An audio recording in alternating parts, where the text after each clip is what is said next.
ನಮಸ್ಕಾರ. ಇಂದಿನ ಸುಭಾಷಿತ ಅಜರಾಮರವತ್ ಪ್ರಾಜ್ಞಃ ವಿದ್ಯಾಮರ್ಥಂಚ ಸಾಧಯೇತ್ ಗೃಹೀತ ಇವ ಕೇಶೇಷು ಮೃತ್ಯುನಾ ಧರ್ಮಮಾಚರೇತ್. ಮನುಷ್ಯ ತನಗೆ ಮುಪ್ಪೂ ಇಲ್ಲ ಮರಣವೂ ಇಲ್ಲ ಅನ್ನುವಂತಹ ರೀತಿಯಲ್ಲಿ ಅವನು ಹಣವನ್ನು ಹಾಗೆ ವಿದ್ಯೆಯನ್ನು ಸಂಪಾದಿಸಬೇಕು. ಮೃತ್ಯುದೇವತೆ ಬಂದು ಜುಟ್ಟನ್ನು ಹಿಡಿದುಕೊಂಡಿದೆಯೋ ಅನ್ನುವ ಹಾಗೆ ಧರ್ಮವನ್ನು ಆಚರಣೆ ಮಾಡಬೇಕು. ನಮ್ಮ ಜೀವನ ಅನ್ನುವಂಥದ್ದು ಬಹಳ ಸಂಕೀರ್ಣವಾಗಿರ್ತಕ್ಕಂತಹದ್ದು.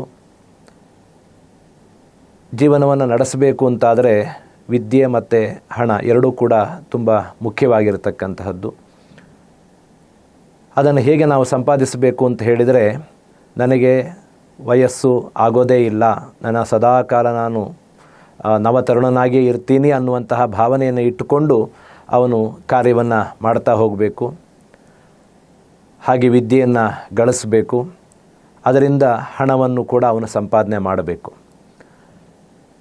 ಸ್ವಲ್ಪ ಕಾರ್ಯವನ್ನು ಮಾಡಿ ಹೆಚ್ಚು ಹಣವನ್ನು ಬಯಸುವಂತಹದ್ದೇನಿದೆ ಅದು ಉಚಿತ ಅಲ್ಲ.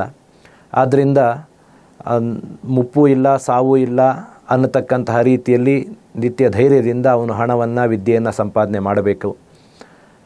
ಗೃಹೀತ ಇವ ಕೇಶೇಷು ಮೃತ್ಯುನಾ ಧರ್ಮಮಾಚರೇತ್.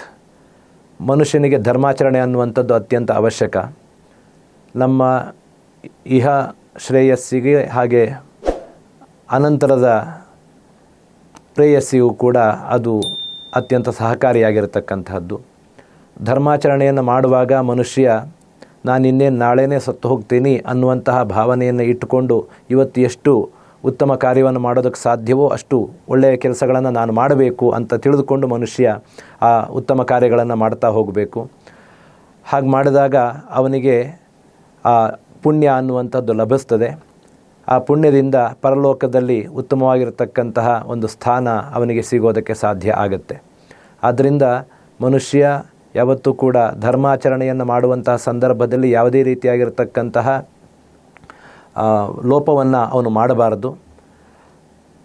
ಜನ್ಮಾಂತರಗಳಿಂದ ಬಂದಿರತಕ್ಕಂತಹ ಪಾಪಗಳೇನಿದೆಯೋ ಆ ಪಾಪಗಳನ್ನು ತೊಳೆದುಕೊಳ್ಳೋದಕ್ಕೋ ಅನ್ನುವ ರೀತಿಯಲ್ಲಿ ಅವನು ಧರ್ಮವನ್ನು ಆಚರಣೆ ಮಾಡಬೇಕು. ಪ್ರತಿಫಲಾಪೇಕ್ಷೆಯನ್ನು ಇಟ್ಟುಕೊಂಡು ಯಾವುದೇ ಧರ್ಮವನ್ನು ಆಚರಣೆ ಮಾಡುವಂಥದ್ದು ಮನುಷ್ಯನಿಗೆ ಅಷ್ಟು ಉತ್ತಮವಾಗಿರ್ತಕ್ಕಂತಹದ್ದಲ್ಲ. ಆದ್ದರಿಂದ ನಮಗೂ ನಮ್ಮ ಕುಟುಂಬದ ಒಳಿತಿಗೂ ಕೂಡ ಈ ಧರ್ಮಾಚರಣೆ ಅನ್ನುವಂಥದ್ದು ಯಾವುದೇ ರೀತಿಯಾಗಿರತಕ್ಕಂತಹದ್ದು ಒಳ್ಳೆಯ ಕೆಲಸ, ಅದು ದಾನ ಮಾಡುವಂಥದ್ದಿರ್ಬೋದು, ಬೇರೆಯವರಿಗೆ ಸಹಾಯ ಮಾಡುವಂಥದ್ದಿರ್ಬೋದು, ಅಥವಾ ಮಾನಸಿಕವಾಗಿ ಧೈರ್ಯ ತುಂಬುವಂತಹದ್ದಿರಬಹುದು, ಅಥವಾ ಹಣದ ರೂಪದಲ್ಲಿರಬಹುದು, ಯಾವುದೇ ರೀತಿಯಾಗಿರ್ತಂಥ ಪೂಜೆ ಪುನಸ್ಕಾರ ಇತ್ಯಾದಿ ಧರ್ಮ ಕಾರ್ಯಗಳಿರಬಹುದು. ಅದು ಮನುಷ್ಯ ಸಾಧ್ಯವಾದಷ್ಟು ಮಟ್ಟಿಗೆ ಹೆಚ್ಚಾಗಿ ಮಾಡ್ತಾ ಹೋಗಬೇಕು. ಹೀಗೆ ಮಾಡಿದಾಗ ಖಂಡಿತವಾಗಲೂ ಕೂಡ ಅವನಿಗೆ ಶ್ರೇಯಸ್ಸಾಗತ್ತೆ ಅನ್ನುವಂತಹದ್ದು ಈ ಸುಭಾಷಿತದ ಅರ್ಥ. ನಮಸ್ಕಾರ.